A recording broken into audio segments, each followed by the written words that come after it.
And it's been an orchestrated campaign. If you look at those who had received an education under the public school system from about 1978, 1980, 81 on. For sure by 1985, it was full on. And the objective was to turn people into socialist slaves. Turn people, American citizens, into what had already been done in Europe, which is to make slaves under socialism. Trained journalist, history expert, and combat photographer in Central America. It was an illegal covert operation. It was one of the darkest moments of my life. The Vietnamese admitted they had arrested Knight and Graham for violating the territory of the Socialist Republic of Vietnam, and they were in prison. But now, the Vietnamese played pirate, demanding a ransom of $10,000 per man. The British government would not pay a ransom, but they don't pay official ransoms. They always make a thing of, we don't pay, otherwise it just happens again.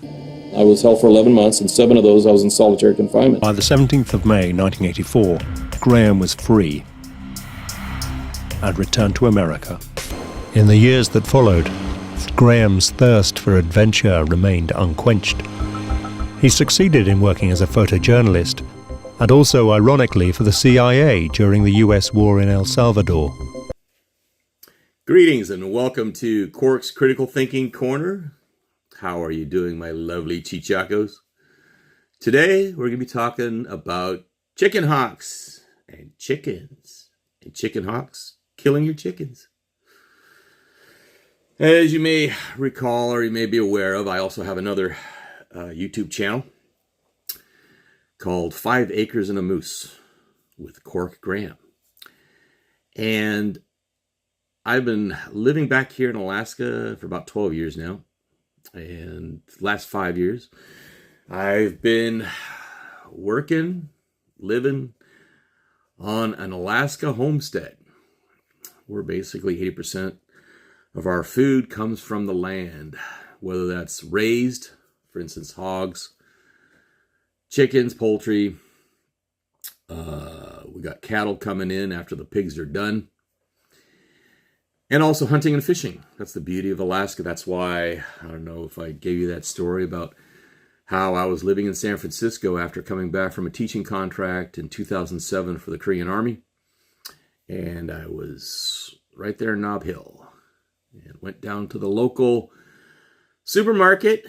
And this is when it was just, a 25-cent increase in the price of fuel. And because of that, truckers were not willing to transport anything. They said, hey, I make more money just by staying home on my farm in the Midwest.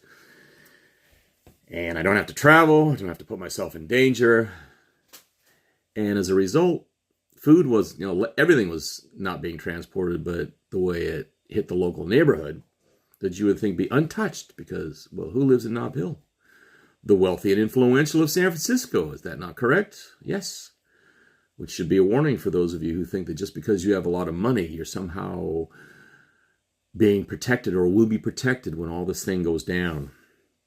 And we know what's going down for those of us who have paid attention and actually took steps to be able to feed ourselves by the sweat of our arms and hands while we work in the fields or go into the woods and get what we can out of the woods. So the shelves were empty there in San Francisco, and I thought to myself, wow, what's going to happen when it gets real? Well, we laugh at a 25-cent increase in fuel these days. And the reason is because that when is now. You're seeing that with the price of food. You're seeing that with the price of fuel. You see people buying food with credit cards. That in itself, I don't know if you can hear it, but my geese are just going off right now. And normally, there's a specific sound that the geese give off when there's a predatory bird flying in the area. And I know that sound. It's called paying attention to your environment. I'm noticing a lot of people are not paying attention to their environment.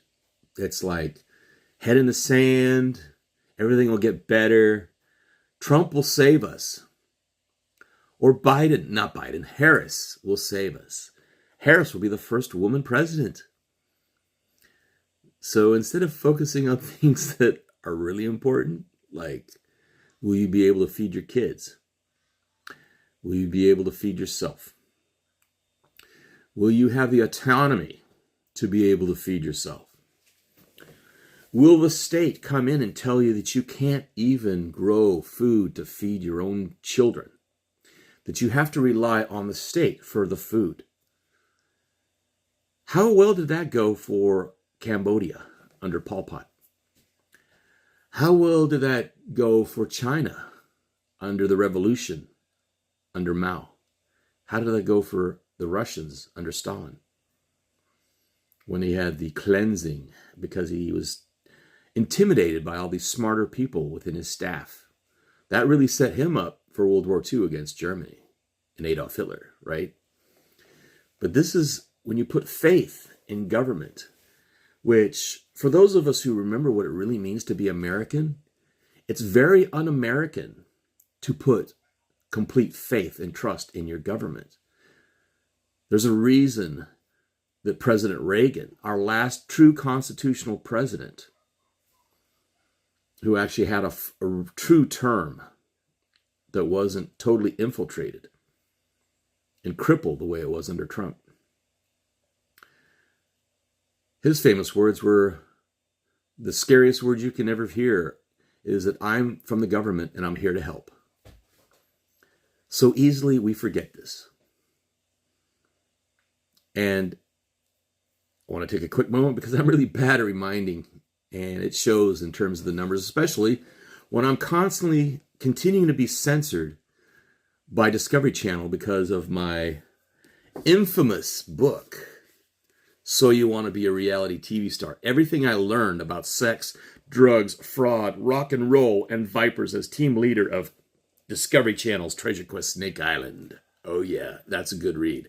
Not just because it's about the reality TV industry, but it's about how the reality TV industry is actually a component of the media propaganda and campaign by the elites to dumb you down, to stupefy you, to not enable you to think critically, which is why I came up with the show in the first place, because I was so disgusted of how much we've been dumbed down. And it's been an orchestrated campaign. If you look at those who had received an education under the public school system from about 1978, 1980, 81 on. For sure by 1985, it was full on. And the objective was to turn people into socialist slaves. Turn people, American citizens, into what had already been done in Europe, which is to make slaves under socialism. Because a free man, a free woman, is able to determine where they go, what they do, based on their own recognizance, based on their own direction. And the only purpose of government under our Constitution, and the Swiss Constitution too, I would say, because they copied our Constitution, which is interesting because Switzerland, up until a few years ago, was actually more American than the United States, having originally copied our Constitution to create theirs back in the 1800s.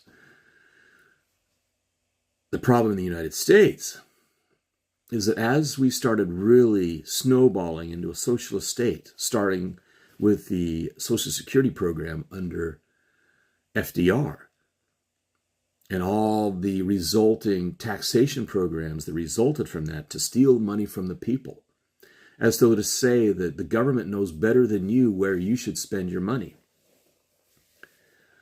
All these programs have been designed to enslave people because if you understand the best way to control a population is to be invited in as compared to impose your rule on a people. Remember, we've had thousands of years of one group imposing control over the masses.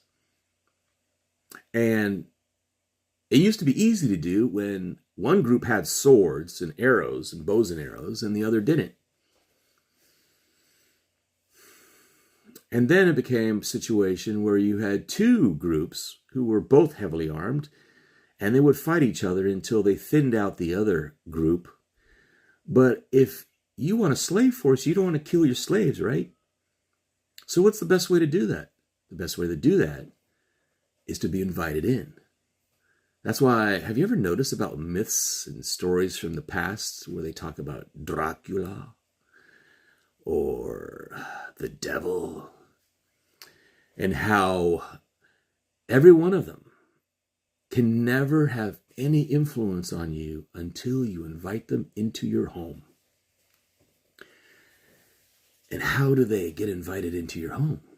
On one level, it's charisma, attraction, seduction, all these skills being used to manipulate you in order to let them in. The other, see, remember, it's light and dark. It's like good cop, bad cop. The other one is fear. If you don't give us the money to build up our military under the military-industrial complex, then the enemy's going to invade. Or of late, it's the Iranians are going to take down the infrastructure. Well, a strong people is strong from the center out, not from the outside in. It's kind of like the difference between someone who just, takes the jabs. And I don't mean that jab. I mean like the punch jab. And remains calm, focused, continues to do what they're supposed to be doing for their own direction. Then there's the other type of strength, which is actually an illusory strength, and that is one where they're chest pounding, we're the best, and get out of our way, arrogant. And then all you do is take a tiny little needle and you pop that balloon and they fall. You don't want to be that. And that's what America's become. We're always boisterous. We're saying how great we are, telling everybody how fantastic we are. When true strength doesn't have to tell anybody. True strength is recognized by the actions and, quote, the aura that is given off by true strength and confidence. It's kind of like, I did a lot of work with snipers. As a matter of fact, I'm the only American to have gone through the sniper course at SEMFA in El Salvador during the war. And it's wild because one of the best things I learned, other than to shoot well and how to communicate well on a radio, was how to calm down and see clearly. And it's interesting how we have moved and that actually used to be the American, the stoic American. The stoic American. Or when the Caucasians and the Europeans came to America, it was the stoic Indian. The cigar store Indian standing out there, the wooden statue of Chief Red Cloud. I think that's who they depicted it after. Which is funny because I have family in Pine Ridge, Porcupine, and that is Red Cloud country. As a matter of fact, I actually have visited Red Cloud's grave. And, did you know that the Lakota, the Oglala, are still at war with the federal government? Something to think about, them and the Seminoles.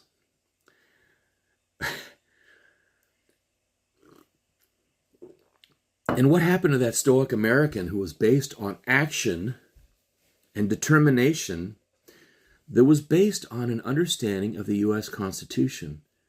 It was based on an understanding of civics. And they don't teach civics. They teach social studies. I got inundated with social studies during my junior year in high school. That's when they flipped from civics to social studies. So in social studies, you're being trained to be a good socialist. In civics, you're trained to be a good American. A good American is taught to think critically, is taught to look at what's right, even if it might not be legal, or how things that are considered legal under the law are actually counterproductive to the citizen and the workings of the country. For instance, all these laws that have been created to create big government, and then all the other things that have resulted from that, which is to create other programs under the public school system in order to hypnotize and program your children to become good little socialists, which is, let's rely on the government for things that we should be able to do ourselves. Turn in our guns because law enforcement and the government soldiers, they can protect us. And it's interesting because when they create programs like that to make the citizens defenseless, they come in banking on the idea of being invited in. For instance, give us your guns for your safety because you're not mature of an adult to be able to take care of guns. That even though a gun is actually no more dangerous than a power tool in terms of messing you up, and there's a lot of people missing fingers, missing hands, who have improperly run a chainsaw, missing legs too. I can't remember, I forget that one. Missing legs, limbs, as a result of, or killed as a result of tools. And yet a firearm, because yes, it can be used to go and kill a number of people. It is designed to do that. It's designed to do that because when it's used in a proper manner by law-abiding citizens, it's there in order to defend the people from people who are doing bad. And as we continue to see in the degradation of the government, that the big government that we were warned about by our founding fathers in the Constitution, it's designed to actually create a government that is small and ineffective. Because you know what you get when you get a big and effective government? You either get a tyranny, dictatorship, monarchy. But nothing beats a totalitarian state.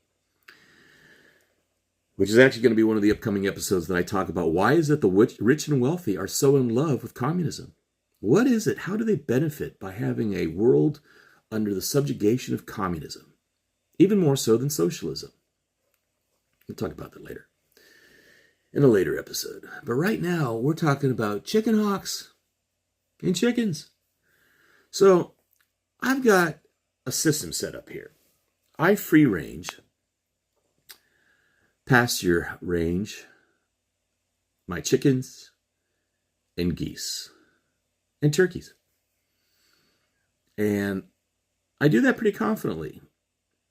Now, when there's an eagle that flies out, like a bald eagle, we have a lot of bald eagles. Alaska has so many bald eagles. There is no endangered bald eagle in Alaska. When they fly by, and if they just so happen to take one of my chickens, my view is that, well, that was one stupid chicken. And I don't really need to have that genetics in my line of chickens. Because all the other chickens, they're real smart. And they're real smart because they pay attention to their environment. Kind of like people, right? Smart people pay attention to their environment. They don't put their heads in the sand. They don't look away. They look. They pay attention. And they pay attention to the warning calls that they hear from the geese. So that's why I have my geese. I have my geese for two reasons. The geese not only are my warning system. So if I get a tweaker who tries to get on the property, which, by the way, is one of the things I talk about on my homestead channel. That's, again, 5 acres and a moose. And again, I forget to ask you to please, if you're on YouTube right now, hit the like button, please. Just hit the like button for me. And subscribe, because I'm sure you're going to want to watch. If you're this far in, you're going to want to watch other episodes that are coming. And also, please share.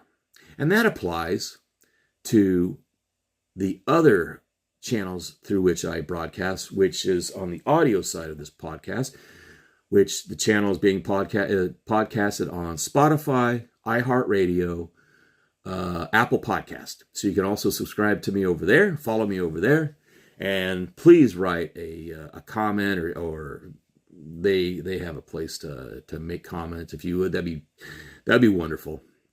I do know that I do have a following in Australia, which is cool. So, greetings to my friends in Oz. I wish you all the best. I hope all this thing is going good since the rigmarole of the last 3 years and the concerns now with China.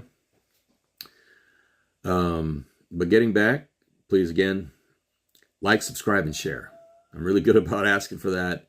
And also, because I was in Discovery Channel and I wrote that book, So You Want to Be a Reality TV Star, Discovery did not like that. And it's done a really good job of censoring me, to the point that they're still making a lot of money off Treasure Quest Snake Island, but not in its English form. So it's been translated in just about every other language around the world, and it's doing well in those countries, but not in the US, not in the UK. I think it's actually doing okay in Australia, which is kind of interesting. Maybe they think because I'm an American and Australians might not be paying attention, that they would not be interested in buying my book at Amazon, So You Want to Be a Reality TV Star. Because it actually gave the whole story, not just of the reality, but how, again, the dumbification, or I'll just give you a little vignette of what had happened, which is I was going through the fan comments on Facebook one day while the show was actually being broadcast in its first season. That was in 2015. It was the new #1 hit series for Discovery Channel in 2015, Treasure Quest Snake Island. And a fan says, this show, meaning Treasure Quest Snake Island, is the reason we don't have to crack open a book on history. And I just looked at that and said, oh my God. Think about that. When you have a population who's being directed to not read, that you'll get everything that you can. And I'm sorry to say, we have the podcast and we do our best. And there's so many other great podcasts out there that are trying to inform you and get you squared away with the knowledge of the present, but also the possibilities of the future. And like with me, I'm looking at history to give you an idea of what I see in the future. Example of why I'm on a homestead, why I live in the country, why a lot of my friends who have similar backgrounds to me in covert war, black ops, journalism, that we live in the country for a very good reason. Because we've been in third world countries where there have been civil wars. We've been in third world countries that have dealt with extreme economic pressures that we haven't experienced in the United States since, 1930s. And we've had a plethora of benefits and abundance in this country that people in the next 2 or 3 years will not even be able to comprehend how much has been lost because of how much will be lost. And the result of is inattentiveness. It's kind of like, some people just can't have good things because they don't take care of those things. They don't have respect for what they have until they don't have it anymore. It's kind of like, you have a great relationship with someone and then boom, you get divorced. It's like that. Well, this divorce between the citizens and the nation is coming up. And when it happens, it's violent. It's extremely destructive. And those who get through it are those who are mentally prepared to deal with it. And part of that is the understanding of going back to that chicken hawk and the chickens. Like I said, with the eagles, my view is like, because eagles are scavengers. If a chicken is so stupid that it can be taken out by an eagle, it's like as I said, adios. Now hawks, on the other hand, those are not lazy. I've seen a hawk take out a poult, one of my chickens, and it actually went under the deck to the front door of the garage to nail this poor guy. And then it took off with the thing overloaded. You know, I'm a commercial pilot, so I'm looking at this bird going, man, are you even going to get up? It's like, what, being 100 pounds overweight on your weight and balance in a plane, right?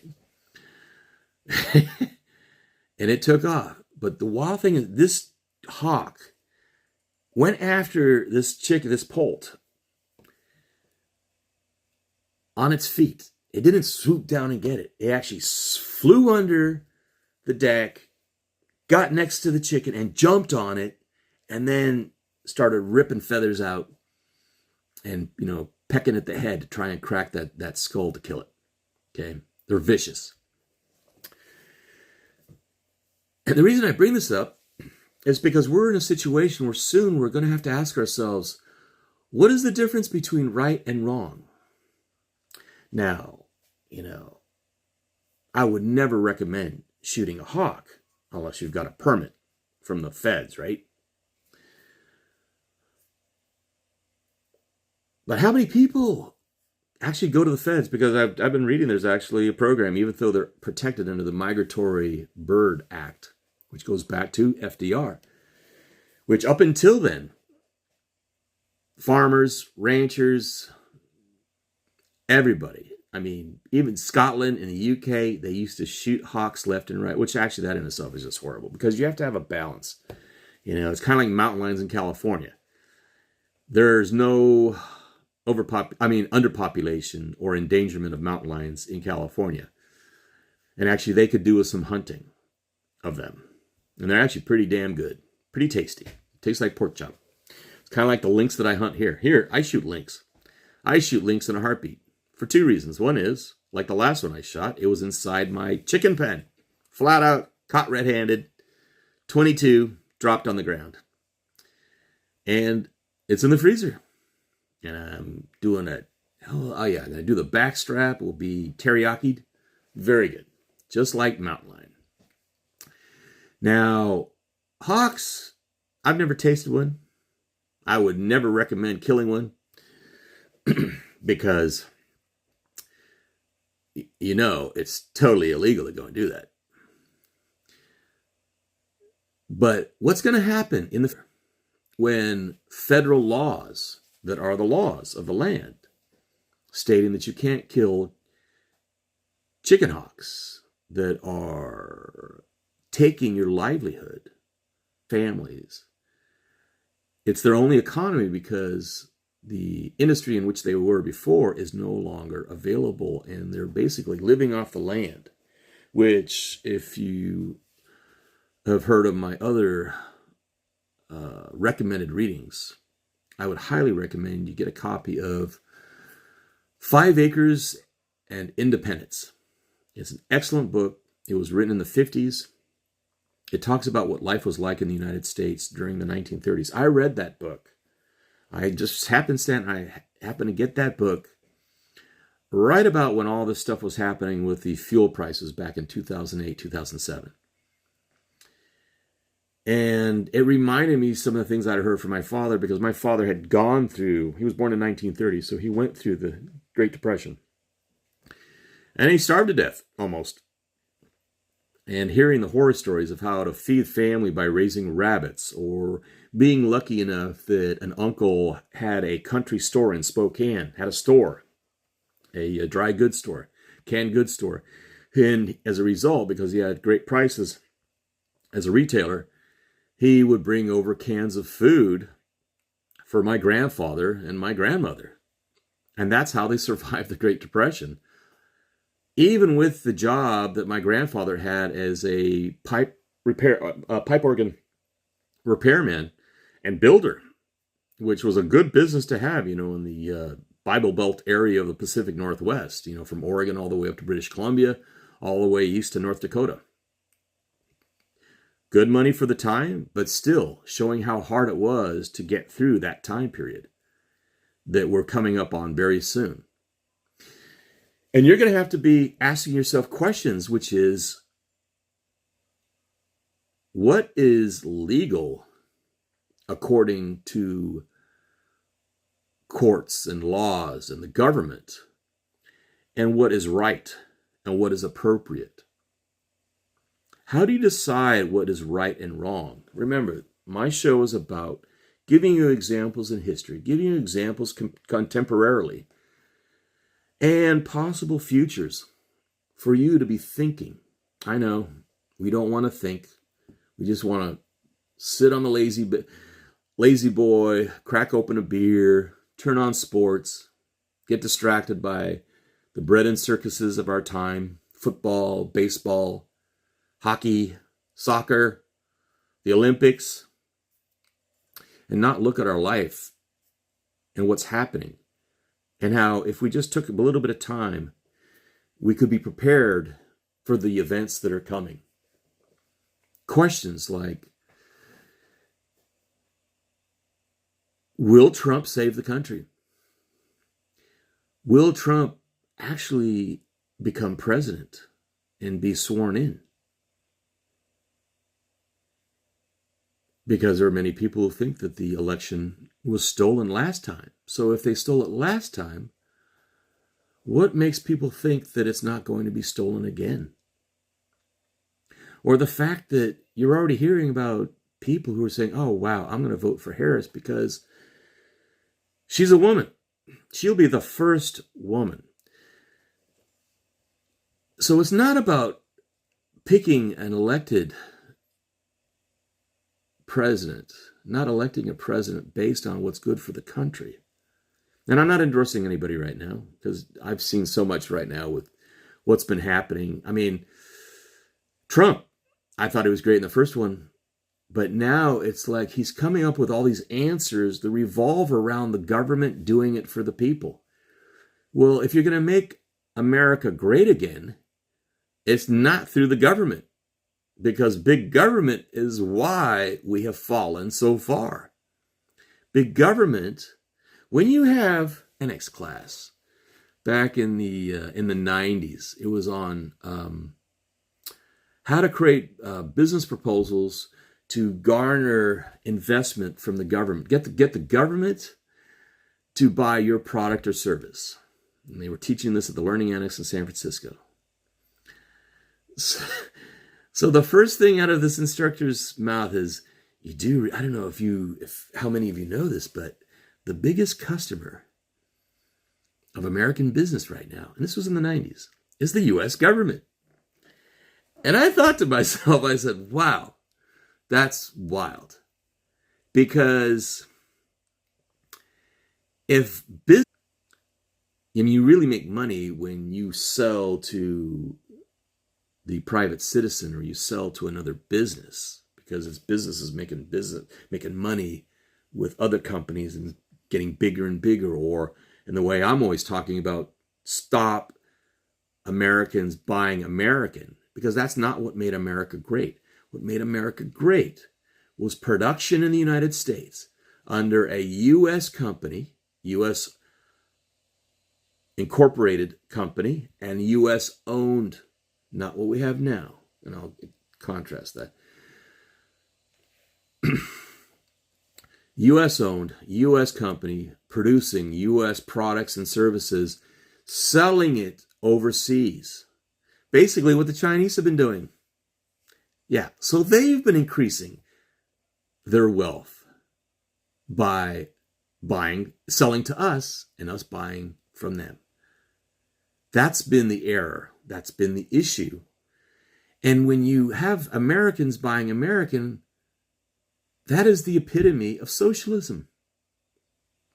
You're being supported within your base for your financial remuneration, for your remuneration, for getting your money in. So it's basically a self-licking ice cream cone. That's like the military-industrial complex. It starts wars in other countries. And it makes sure that we lose those wars, because then when we lose those wars, they found a great model in Vietnam. They tested it in Vietnam. So we lose the war in Vietnam. We leave all that armament, all those resources that were built and created in the United States.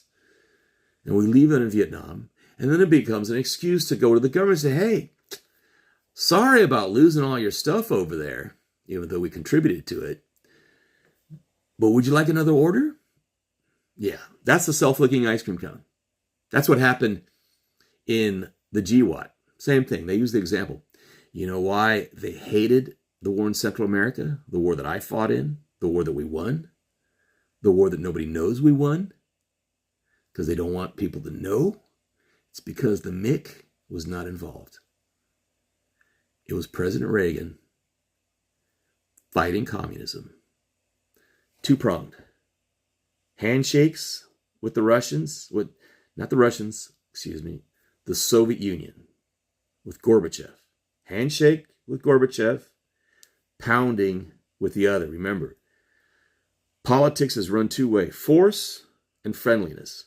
Force and friendliness. Sign on the dotted line of the treaty, or we pound you again. And we won that war. But the MIC was not involved. And the way you know that is because of Iran-Contra. Because if Iran-Contra was not necessary, there would not have been a need to get weapons through that. Because we would have just gone and picked them up from the MIC and say, hey, build us a bunch more M16s. Hey, why don't you just build us a bunch of AK-47s? They can do it. They do it now.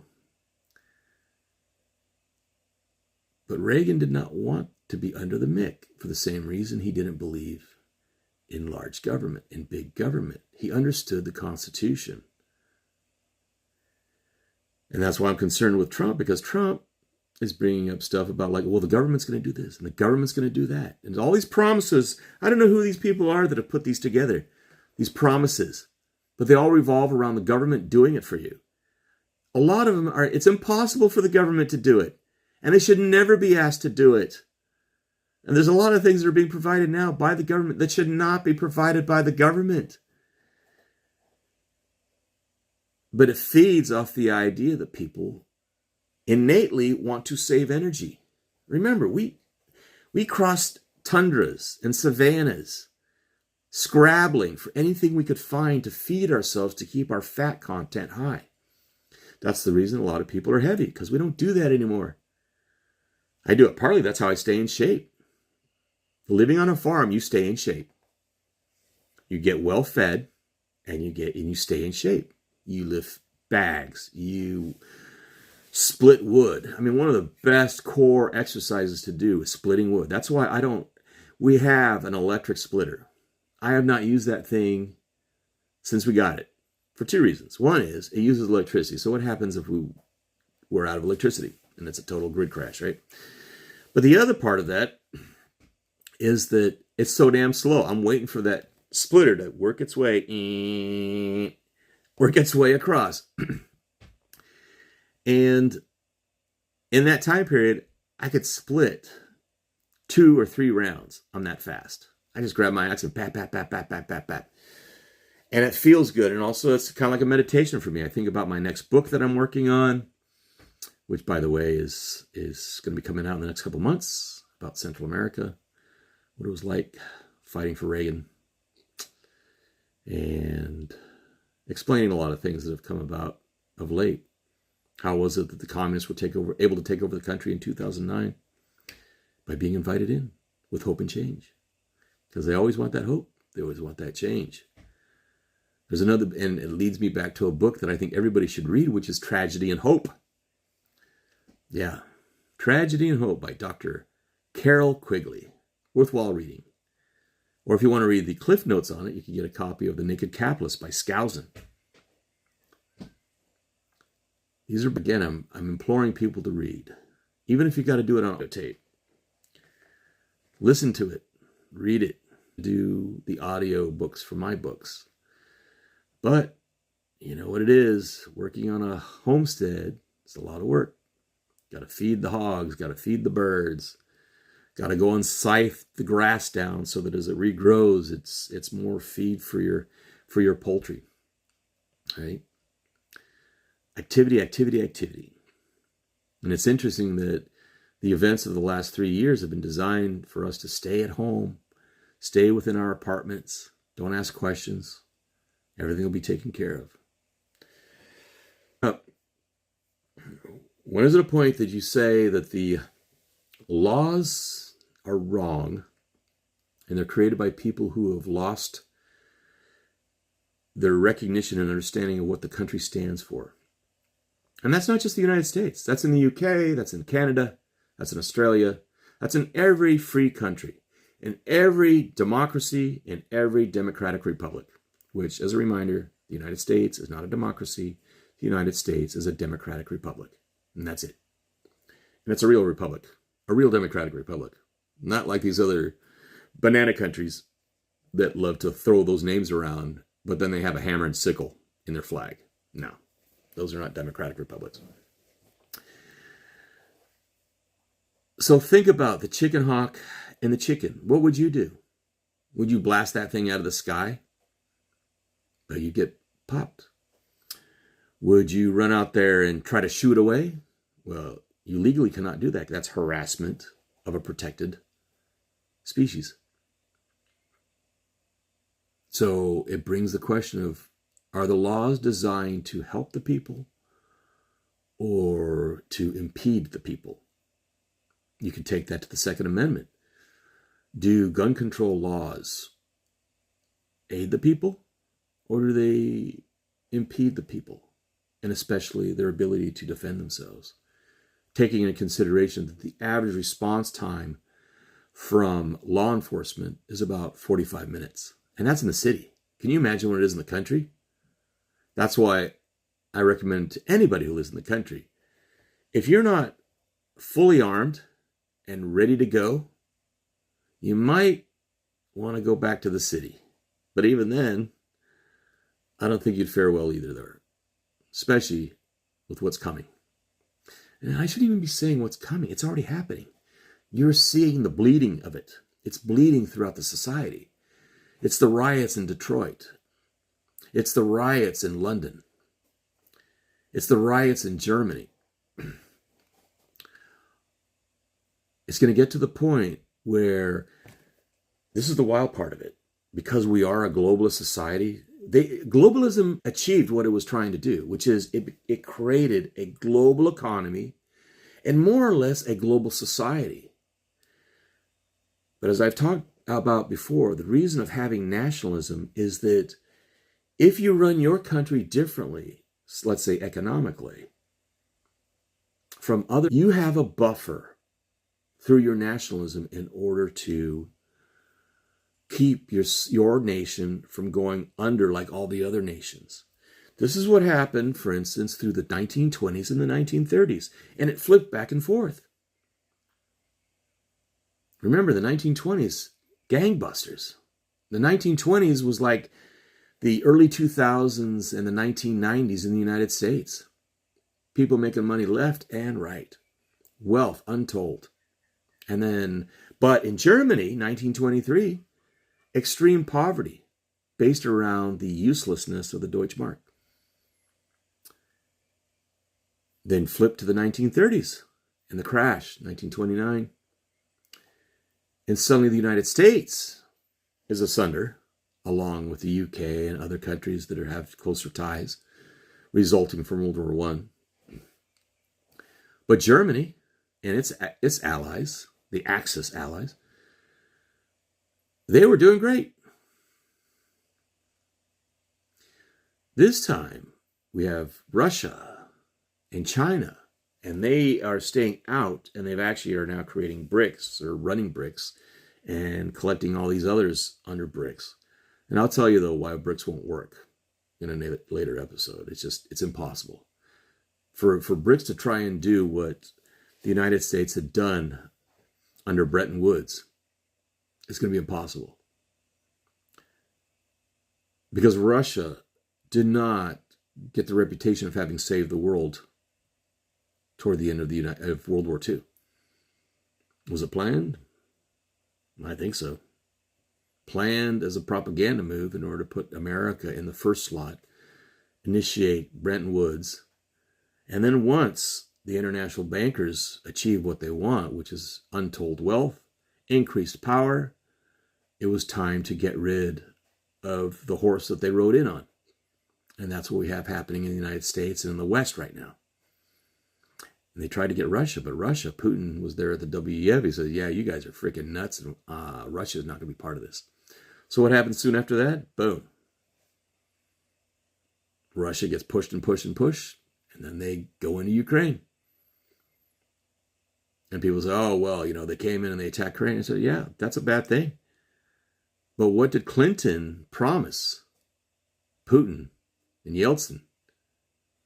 That NATO would not expand. And actually, why is there a NATO? NATO was created against the Soviet Union. Should have been disbanded years ago. But again, remember, big government. Once you get the beast in, you can't kick it out. It's like laws in the United States. Once you bring in laws like the Marine Mammal Protection Act or the Migratory Bird Act that achieved what they were intended to do, there is no endangerment of predatory birds in the United States and North America or in the UK or in Europe.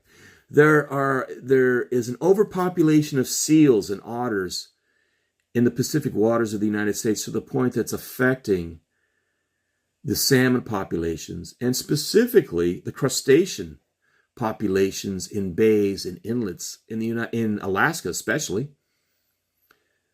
That's the reason near where I live in Kachemak Bay, the crabs, when I first lived here in 1991, you could go out there and drop a pot and you could subsistence fish for Dungeness crab, and spotted shrimp. And you could just take them home. But back then, there were only 60 otters. 60 otters in that whole bay. Which is great. That's healthy. That's perfect. There are over 6,000, almost 7,000 otters in that same bay now. And that's the reason that the only crab that you can take, you can't take any shrimp, you can't take any Dungeness crab, but you can take tanners. Why can you take tanners? Because tanners are predominantly caught at depths deeper than 300 feet. What is the range of a dive, an air's breath dive for an otter? It's about 300 feet. So everything up or down to 300 feet gets hoovered up by these otters. Totally wiped out. It's like wolves that they illegally brought into Montana and Idaho through the Blackfoot Reservation. They brought them in, they released them, thought it was a good idea, not recognizing first that there is already a population of indigenous wolves in the area that are now truly going to be extinct because they brought in the timber wolf from Canada. The same wolf that in my neighborhood, and I'm going back after them again this year because they're affecting our moose population, is the wolf. We have wolves all across here. We're allowed to take 4 and 5, depending on what area you're allowed. Some areas, I don't think there is a limit on the wolves. Because wolves are voracious. They come into an area and they wipe out any prey that they can get to. And whatever prey that's there, like elk, they book and get out of there as quickly as possible. So these laws create situations where they work. But how do you get rid of that law? How do you get rid of that act? And that's where you have the weight of big government and bureaucracy, where acts and laws are brought in, and rightfully so, they should be brought in. But the thing about it is, for instance, in the United States, you have administrations that change, they go into the next one. Or like in the military, the carry-on of knowledge is not good in the military. It's not good in government. And it's almost like they're reinventing the wheel every time. That's why they had to get ramped up again to go and fight a counterinsurgency war in Iraq and in Afghanistan. Lessons we well learned in Central America. And they were well learned from those who had been in Vietnam. thank God I had instructors and advisors who had gone through Vietnam. And when I was part of a program that basically was like the Chu Hoi program in Vietnam, where you had 50-50. You had government troops, 50, and you had defectors. Yeah. That was a very effective program in Vietnam. It was a very effective program in El Salvador. But that was carried through by a small group of people who were able to carry it through. And that was only because of the special operations environment. But in the big entities, stuff like that doesn't get carried through. And change it can be so easy to bring in a law and so hard to get one out. Look about with Venezuelans and who are now crying because they got rid of their weapons because, oh, well, give us your weapons and we'll take care of your safety. Until we want to affect public opinion in favor by arming criminals against defenseless citizens in order to either intimidate them to do what they want, the government wants to be done through their skull crushers, just like, the Nazis did with the brown shirts, or this administration did with Antifa and BLM and the riots. It was an intimidation, propaganda tools, societal modification tools. That's the reason our founding fathers knew this, and they wrote it in a Second Amendment to make people aware of what you have to be aware of, which is big government is not a good thing. It promises so much, but in the end, it takes everything. And it brings the questions of what's legal and what's right. And they don't always equal each other. Because remember, in Germany, it was legal to put Jews on trains to the concentration camps. Was it right? So on that note, think about the chickenhawks in your orbit as a citizen, as a human being. How are they affecting you? And how will you respond when it gets to the point where they are affecting you so drastically that your life, your country, doesn't even have a semblance to what it was? These are big questions. Only you can answer. On that note, I want to close from Cork's Critical Thinking Corner. Please like and subscribe. I'm going to have some very interesting guests to talk about various things in the world. I am very likely going to have Michael Yon again. If you haven't heard the prior interview with Michael Yon, it's a pretty good one. It's back in there, 2-3 years ago. I haven't had time to basically, as you know, this is the second episode of Cork's Critical Thinking Corner, getting back on track again. After I've been so focused on getting my commercial pilot licenses and flying. And also be sure, if you're on YouTube, go over to 5 Acres and a Moose if you want to learn about homesteading or see what life is like living in the country. Remember, I'm a city boy, born and raised. Born in Trinidad and Tobago, raised in Singapore and Vietnam. Saigon and Singapore. So, very metropolitan areas, and yet here I am in the wilds of Alaska. It's not impossible, and it might be important for you, if you haven't already moved in the country, to entertain the idea. Just because of what you're already dealing with right now, very likely. Food supply issues, the price of food. It's a lot cheaper to raise your own chicken eggs than it is to go and buy your chickens and chicken eggs, especially depending on where you live. And it's really hard to do it up in Alaska, especially during the winter. But there are ways, and those are the ways, old knowledges that I've learned and studied, that I bring to my listeners and viewers over at 5 Acres and a Moose with Cork Graham. And if you haven't liked and subscribed here